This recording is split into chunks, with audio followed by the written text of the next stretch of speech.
अस्सलाम वालेकुम नाजरीन, आप देख रहे हैं program the review Kamran Yusuf और शहबाज राना के साथ। द रिव्यू में हम पाकिस्तान की मईशत, खारजा अमूर और नेशनल सिक्योरिटी से जुड़े मामलात पर बात करते हैं। ईद से पहले अवाम के लिए मौजूदा हुकूमत का एक और तोहफा फैसला किया जा रहा है कि गैस की कीमतों में 43 से 235% तक इजाफा किया जा सकता है। ये फैसला अभी इकोनॉमिक कोऑर्डिनेशन कमेटी ने लिया है। फैसला जो हतमी है वो काबीना ने करना है और अमूमी तौर पर रेयर होता है कि जो इकोनॉमिक कोऑर्डिनेशन कमेटी के फैसले हैं उसको काबीना जो है आमतौर पर रद्द करे। तो लग यही रहा है कि तेल बिजली के बाद अब गैस की कीमतों में भी होशरुबा इजाफा किया जा रहा है। ये हो क्यों रहा है शहबाज?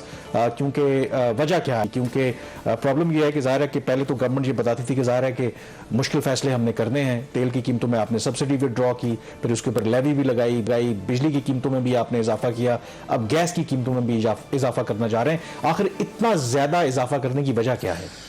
कामरान, इसकी जो बुनियादी वजह तो यही है कि जब माजी में आप फैसले ताख़ीर से करते हैं वो इवेंचुअली आपको करने पड़ते हैं। PMLN की हुकूमत जब जा रही थी, मैं पिछली हुकूमत की बात कर रहा हूँ, तो उस वक्त इन्होंने ना गैस की कीमतें बढ़ाई और ना इन्होंने बिजली की कीमतें बढ़ाई। तो वो उसकी कुछ उसका खमियाजा जो PTI की हुकूमत को भुगतना पड़ा, वो आते ही वो भी अनपॉपुलर हो गए, उनको मुश्किल फैसले करने पड़े। फिर यही काम अब इनके साथ किया है PTI की हुकूमत ने और मामला इनके लिए छोड़ दिए। गैस की कीमतों में जो मेजर इजाफा हुआ था वो तो 6-7 साल पहले हुआ था, लेकिन अक्टूबर 2020 में भी एक इंक्रीज आया था, वो मेजर नहीं था। अभी भी ये जो इंक्रीज आ रहा है, जैसे आप कह रहे हैं कि जो PMLN की पार्टी है उसके अंदर एक रिजेंटमेंट है, काफ़ी स्ट्रॉन्ग रिजेंटमेंट है कि पहले आपने तकरीबन 150% आपने उठा के कीमतें बढ़ा दी, उसकी 100% से ज़्यादा पेट्रोल की, इसी तरह आपने डीजल की कीमतें बढ़ाई। फिर बिजली की कीमतों का प्रपोजल ECC से अप्रूव है, वो इंशाल्लाह हम कल डिस्कस करेंगे और काबीना से उसकी अप्रूवल अब लेने जा रहे हैं। तो ये वो सारे फैक्टर थे जिसकी वजह से, चूंकि ताख़ीर थी तो इनको फैसले करने पड़ रहे हैं। दूसरा फैक्टर इसके अंदर ये था कि जो आपका गैस के सेक्टर का भी अब सर्कुलर डेट बनना शुरू हो गया है। बिजली के सेक्टर के सर्कुलर डेट की बात तो होती है जो कि तकरीबन 2500 अरब रुपए से तजावुज कर गया है। गैस के अंदर भी अब 1232 अरब रुपए का सर्कुलर डेट हो चुका है मार्च 2022 तक। उसमें जो आखिरी क्वार्टर था पिछले साल का उसका नंबर नहीं है। तो पहले ECC के फैसले की बात कर लेते हैं। बड़ी हैरान कुन और लम्हा फिक्रिया वाली बात है, क्योंकि आपको पता है जो गैस बनाने वाली दो ही, सुई सदर्न और सुई नॉर्दर्न, इसके बारे में कहा जाता था कि ये शायद दो ही प्रॉफिटेबल इदारे हमारे यहाँ रह गए हैं और इवन उनके जो मुलाजमीन हैं उनको भी बड़ी अच्छी मराहत और तनख्वाहें दी जाती हैं। तो ये काफी खतरे की घंटी है कि अब उसके अंदर भी सर्कुलर डेट आ रहा है, मतलब बजाय लिस्टेड कम। और उसके सर्कुलर डेट आने की एक बड़ी वजह यह कि आपकी डोमेस्टिक गैस की जो प्रोडक्शन है वो नीचे जा रही है। हर साल 10% उसमें कमी हो रही है। तो आप जो इम्पोर्टेड LNG मंगवाते हैं बाहर से डोमेस्टिक की ज़रूरियात पूरी करने के लिए, बिजली के कारखानों की और बाकी जो सीमेंट के प्लांट्स हैं या फर्टिलाइज़र के, तो वो आपकी इंपोर्टेड गैस बहुत महंगी है और उसको आप डोमेस्टिक कंज्यूमर को जो आपका रेट्स है लो उसके ऊपर दे रहे हो, जो आपके इंडिजिनस अपनी प्रोडक्शन है उसके रेट्स के ऊपर बाय एंड लार्ज।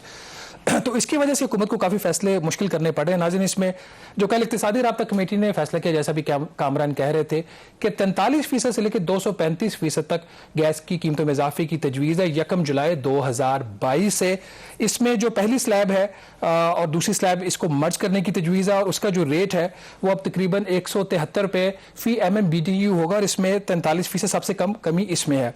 दूसरी जो स्लैब है जिसका जो कंजम्पशन है तकरीबन 1 आपकी जो मुकाब हेक्टोमीटर की है, उसके लिए जो इंक्रीज है वो कोई नहीं तजवीज़ किया गया। अभी भी रेट 300 रुपये है, आइंदा भी 300 रुपये रखने की तजवीज़ है। और जो डॉक्टर मुसद्दिक मलिक हैं पेट्रोलियम डिवीजन के वजीर मुमलिकत, उन्होंने कहा है कि जो 48.3% जो आपके मेजॉरिटी ऑलमोस्ट कंज्यूमर्स बन जाते हैं वो इस स्लैब के अंदर फॉल करते हैं। तो उनके बकौल तकरीबन 50% जो पाकिस्तान की आबादी जिनको पाइप्ड गैस मिल रही है उनके लिए कोई इजाफा तजवीज़ नहीं किया गया।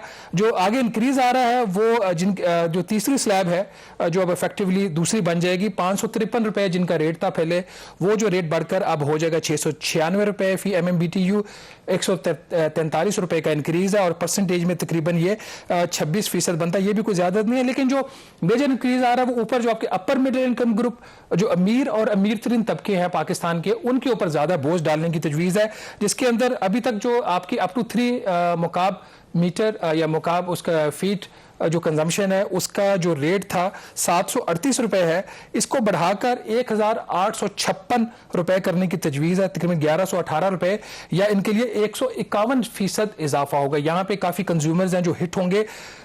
अभी जो मौजूदा 2 स्लैब्स थी आपकी, जो आखिरी जो जिनका 4M उसका जो था आपका मुकाब मीटर, उसकी मंथली कंजम्पशन थी, या 5 था, उनको मर्ज करने की तजवीज़ है। और उनको मर्ज करने के बाद एक नई स्लैब, 5वीं स्लैब जो होगी, जिसका जो बेस रेट इन्होंने कर दिया है वो तकरीबन 3712 रुपए फी MMBTU। यहाँ पे मैक्सिमम इंक्रीज आ रहा है, जिसमें जिनका रेट पहले था तकरीबन 1107 रुपए फी MMBTU, उनके लिए हो जाएगा 3712। ये 235% इंक्रीज बनता है। और इससे जो ऊपर वाली स्लैब पहले थी 1460 वाली, उसके भी अब 3712 का रेट आएगा, और ये भी तकरीबन 154% इंक्रीज बनता है। ये जो इंक्रीज है इसका हुकूमत का ये ख्याल है कि इनको तकरीबन 660 अरब रुपए मिलेंगे डोमेस्टिक, और इसके अलावा जो आगे कमर्शियल और दूसरे सार्फिन उनके लिए भी इंक्रीज तजवीज़ किया गया है। जो ओगरा है, oil and gas regulatory authority, जो इस सेक्टर को रेगुलेट करती है, उसने हुकूमत को तजवीज़ दी थी 547 अरब रुपए रिकवर करने की, लेकिन यहाँ पे हुकूमत तकरीबन 120 अरब रुपए इजाफी रिकवर करने जा रही है, जिसकी जब मेरी मुसद्दिक मलिक साहब से कल बात हुई तो उन्होंने कहा कि हम इजाफी इसलिए रिकवर कर रहे हैं कि जो सर्कुलर डेट सेक्टर के अंदर बन चुका है 1232 अरब रुपए का, हम एक ऐसी साइड पे जा रहे हैं जहां पे इस माली साल के अंदर सर्कुलर डेट में इजाफा नहीं बल्कि कमी होगी। और उसके साथ उन्होंने ये भी कहा कि वो शख्स जिसका एक चूल्हा है उसको हमने बिल्कुल बोझ नहीं डाला। अगर किसी के पास 3 उसके हीटर्स घर में चलते हैं गर्मी के मौसम के अंदर, सर्दियों में, और 3 गीजर चल रहे हैं और फिर उनकी कुकिंग रेंज है, तो फिर उनको हायर प्राइसेस भी अदा करनी पड़ेंगी। तो कामरान ये है डोमेस्टिक का। और ये डोमेस्टिक तो आप बात कर रहे हैं, इससे IMF तो खुश होगा, क्योंकि IMF तो वैसे कहता है ना कि बिजली की कीमतें हों, गैस की कीमतें हों, जो नेपरा या ओगरा नोटिफाई करते हैं तो वो पास ऑन कर दें। यहाँ पे तो माशाल्लाह इस गवर्नमेंट ने जो ओगरा ने प्राइसेस डिटरमिन की थी उससे बढ़कर उन्होंने 120 अरब रुपए का इजाफी बोझ अवाम के ऊपर डाल दिया है। लेकिन प्रॉब्लम अगेन वही है, देखें बिजली के सर्कुलर डेट पर भी हम काफ़ी अर्सा बात करते रहे कि कीमतें बढ़ाने से जो है सर्कुलर डेट का मसला कभी हल नहीं होता, और हमने देखा भी कि जब जब हमने कीमतें बढ़ाई सर्कुलर डेट में उसमें इजाफा ही हुआ।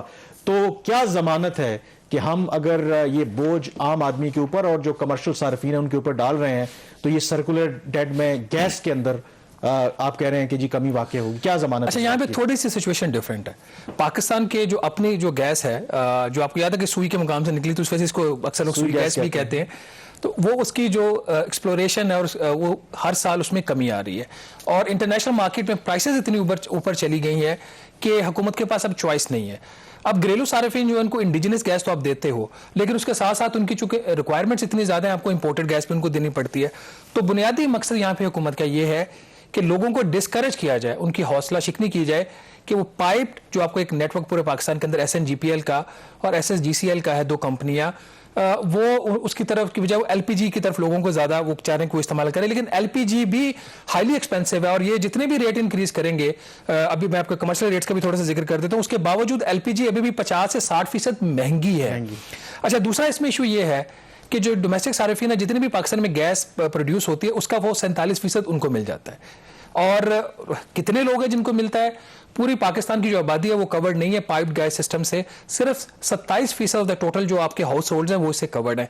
तो इन अ वे, और अब तो इवन के मौसम सरमा में वो भी शायद बड़े शहरों को छोड़ के या कुछ जो प्रिविलेज लोग हैं उनको छोड़ के अब तो गैस की शॉर्टेज इवन बहुत मैसिव है। मतलब इसकी मिसाल एक इस तरह लीजिए कि SNGPL की जो अपनी रिक्वायरमेंट्स है कोई 1200-1300 मिलियन उसकी MMBTU है, और हाफ उसकी जो है उसको उसकी अवेलेबिलिटी है, क्योंकि जो 1973 का आपका आइन है उसके अंदर एक तरमीम की गई थी 2010 के अंदर, जब वो 18वीं तरमीम आई थी आइन में, उसमें बहुत सारे जो आइन की जो क्लॉजेस थी, जो शिक्के थी, उनको हिट किया गया था। उसमें एक ये है कि जहां से गैस प्रोड्यूस होती है उस सूबे का पहला हक है।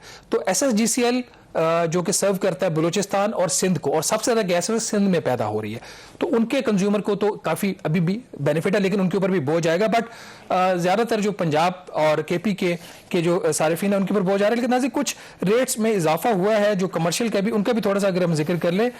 जो तंदूर हैं रोटी के, उनके जो गैस की प्राइसेस है उसमें भी 231 रुपए फी MMBTU या तकरीबन 1/3 एक तिहाई उसमें इजाफा करने की तजवीज़ है। 928 रुपए उनका नया रेट होगा। पावर सेक्टर के लिए कम इजाफा किया गया फिर भी, लेकिन किया गया 9% के करीब उनकी जो गैस की प्राइसेस है वो बढ़ जाएंगी। जो नॉन एक्सपोर्ट सेक्टर है पाकिस्तान का, मतलब जनरल इंडस्ट्री जिनको उनको जो गैस मिलती है उनकी प्राइसेस में भी तकरीबन 47% इजाफा है और 65% इजाफा है जो एक्सपोर्टर्स हैं उनके लिए। इनके रेट्स अभी भी कम है। इंपोर्टेड RLNG इनको दी जा रही है सब्सिडी के, इसमें हुकूमत अच्छी खासी पे कर रही है। ये जो पिछला माली साल खत्म हुआ है इसमें 105 अरब रुपए से ज्यादा की सब्सिडी दी गई है इंडस्ट्रियल सेक्टर को और एक्सपोर्टर्स को। और ये जो नया साल शुरू हुआ है इसमें तकरीबन 40 अरब रुपए की सिर्फ गैस की इन्होंने अभी सब्सिडी रखी है। बाकी CNG की जो प्राइसेस हैं गैस की वो भी कोई 69% बढ़ गई हैं और सीमेंट के लिए भी इसी तरह 80% के करीब इजाफा है। तो ओवरऑल हुकूमत ने इजाफा किया है। कुछ और इन्होंने जो एक दो प्रोडक्टिव काम ये किए हैं कि जो नंबर ऑफ स्लैब थी वो 7 से कम करके 5 कर दिया है और गैस का जो इस्तेमाल है उसको डिस्करेज करने के लिए जो आपको बेनिफिट मिलता है पिछली स्लैब का कम रेट का, वो बेनिफिट भी हुकूमत की जो तजवीज़ है ECC ने अप्रूव कल की है। अगर आपकी उसकी जो कंजम्पशन है वो 1 उसकी मुकाब मीटर होगी तो तब उसको बेनिफिट मिलेगा। अगर इससे ऊपर आपकी कंजम्पशन जाती है तो वो आपको बेनिफिट नहीं मिलेगा। ना सिर्फ ये, आपको इस बेनिफिट के लिए पिछले 11 महीने में आपको कंजम्पशन इसी लेवल पे रखनी है। अगर वो एक्सीड करती है तो फिर आपको हाईएस्ट स्लैब का रेट लगेगा।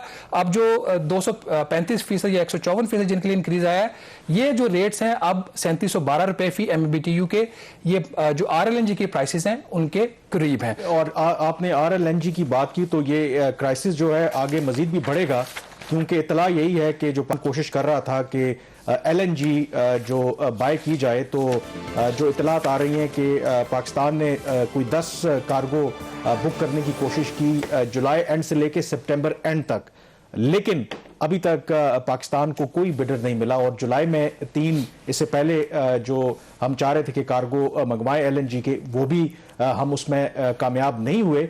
उसकी वजह यह है कि रूस और यूक्रेन के दरमियान जो इस वक्त तनाज़ा चल रहा है, जो सारी खपत है, जो खास करके जो गैस प्रोड्यूसिंग कंट्रीज हैं, और अमेरिका ने भी उनको कहा हुआ है कि आप जितने मर्जी महंगी गैस है आप कोशिश करें कि यूरोप की ज़रूरियात पूरी करें। तो हमारे जैसे जो तरक्की पजीर मुल्क हैं जिनके पास पैसे हैं नहीं, तो वो कम्पीट कर नहीं सकते और ना ही कोई बिडर आपको LNG इवन कि उनकी जो मुंह मांगी कीमत है वो देने के लिए तैयार है। तो आप तैयार रहें कि आइंदा मजीद जो हैं वो मुश्किलात हमारे लिए बढ़ सकती हैं। यहाँ पे ब्रेक लेंगे और ब्रेक के बाद तस्करा करेंगे जो स्टेट बैंक ऑफ पाकिस्तान ने शरह सूद में इजाफा किया है।